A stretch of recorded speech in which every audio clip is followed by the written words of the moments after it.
U.S. military officials are now warning China that they're going to respond to any provocative acts by their Coast Guard or by these militia fishing boats in the same way that they react to the Chinese Navy. And they're saying that this is an effort to curb Beijing's aggressive behavior in the South China Sea around many different areas like the Parcel Islands, other little island regions. Some locations were not even islands. They were like very shallow water, and they went in there and they built it up into a runway or to some type of fortification. Now, they have been messing with all types of boats coming through the South China Sea here recently, and the problem is that this is a major worldwide shipping lane, and they don't seem to be respecting any other country that needs to go through these shipping lanes. So Taiwan, not happy. Vietnam, not happy. The United States, Philippines, they've all been messed with or taunted as they've gone through these waters. And a lot of it has been through these militia fishing boats. I find this interesting. They call it their type of Coast Guard or their Maritime Militia.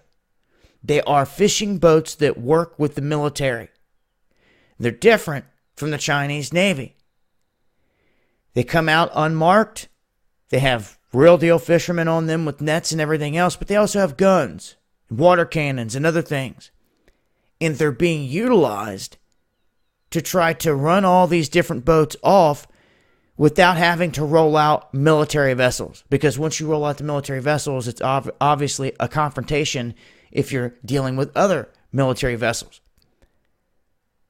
So at this point, the United States is saying, hey, we've been dealing with these guys coming up and harassing us, but not no more. They're going to treat them like any other military vessel, which to me means they can get fired on real quick. And if the United States is taking this stance, I bet others do too.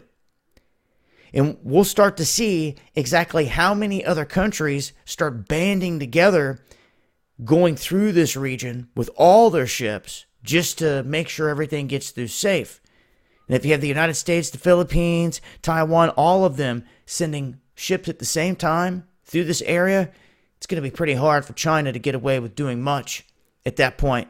But this is where it sits. Wanted to run the update in case we see something pop off in the South China Sea. I'll leave a link below. Make sure to follow me on Twitter for more. This has been Dabu7. Peace out.